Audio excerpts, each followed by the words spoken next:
Tribal colleges and universities, or TCUs, serve an essential function in preserving the language and traditions of Native students while offering opportunities for higher education to marginalized and often geographically remote populations. While the idea of developing tribal colleges and universities has been considered for decades, it was the 1969 report entitled Indian Education, A National Tragedy, A National Challenge that began a shift towards tribal self-determination, which encouraged the creation of community-based programs, including those focused in on higher education. The first tribal college was established in July 1969 when the Navajo Nation founded the Navajo Community College, which later became Diné College, now preparing to celebrate its 50th anniversary.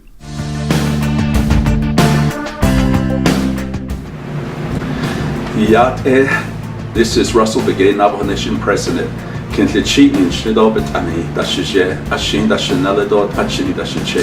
I want to challenge you to really consider attending Diné College. It's a place where they combine our Navajo culture, our Navajo thought processes, and the situation that is on Navajo, the circumstances, the challenges that we face on a daily basis. And this college bring all of that into the academia world and combining all of those thoughts and ideas and situations and the conditions that exist here on Navajo and combine it with academia. It makes it a very powerful place to learn and to be able to get into the workforce that's available on Navajo Nation, solve the issues and make Navajo a better nation and a stronger nation.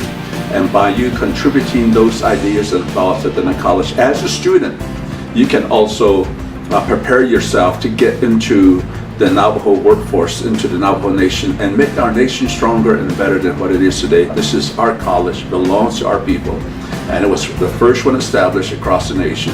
And so we're proud that we have such an institution here on Navajo, but very versatile, innovative, and good staff. And so again, I recommend highly to you to consider Diné College as a place to come and learn after high school. So thank you for your consideration, and again, welcome to Diné College.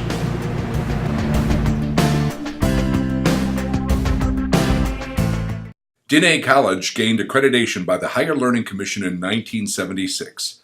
In terms of governance, full authority and control over the institution is delegated to an independent 8-member Board of Regents comprised of members of the Navajo Nation.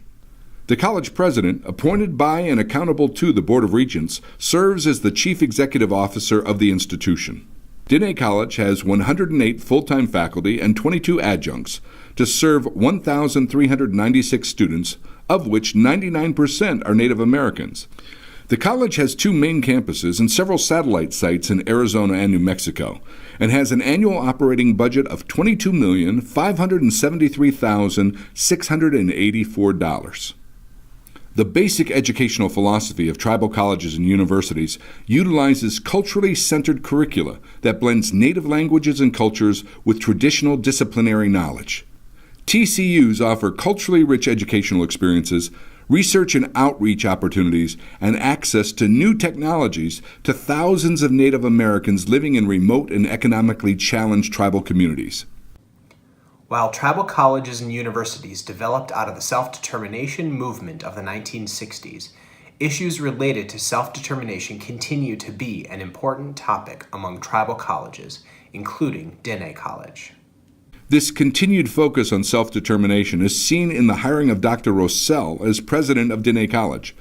As the former director of the Bureau of Indian Education, he spearheaded a $1 billion reform and reorganization effort that focused on tribal sovereignty, self-determination, and self-governance as a cornerstone of school improvement. While tribal colleges and universities have been given the autonomy to serve the educational needs of American Indian students, there have been challenges with external stakeholders, including accreditation agencies who have little understanding of the way in which not only the college operates, but the traditions of Native Americans. Issues related to self-determination and governance also continue with the federal government. While the Navajo Community College Act was passed by Congress in 1971, funding has never been adequate to support Diné College. Additional legislation was passed over the decades to help support the institution, but with little progress.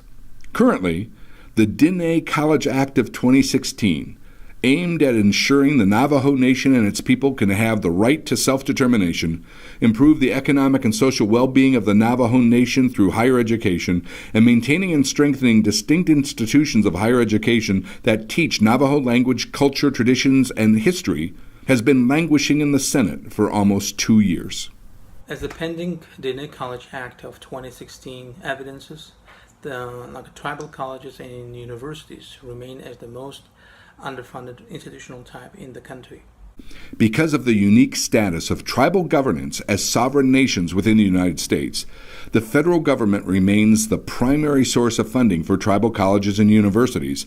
Because of their location on federal trust lands, the states have no obligation to fund TCUs. Federal funding comes from the Bureau of Indian Affairs and is based on the number of American Indian students enrolled, also known as Indian Student Count, or ISC.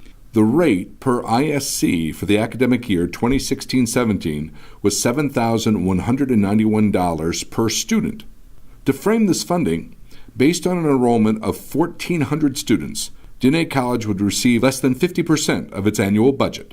The American Indian Higher Education Consortium is petitioning the federal government to increase that rate by $800 per student. Regretfully, the amount allocated to fund the higher education of Native Americans is usually below the authorized level. And, considering inflation, even increased funding would not be sufficient to meet the growing needs of tribal colleges and universities across the United States.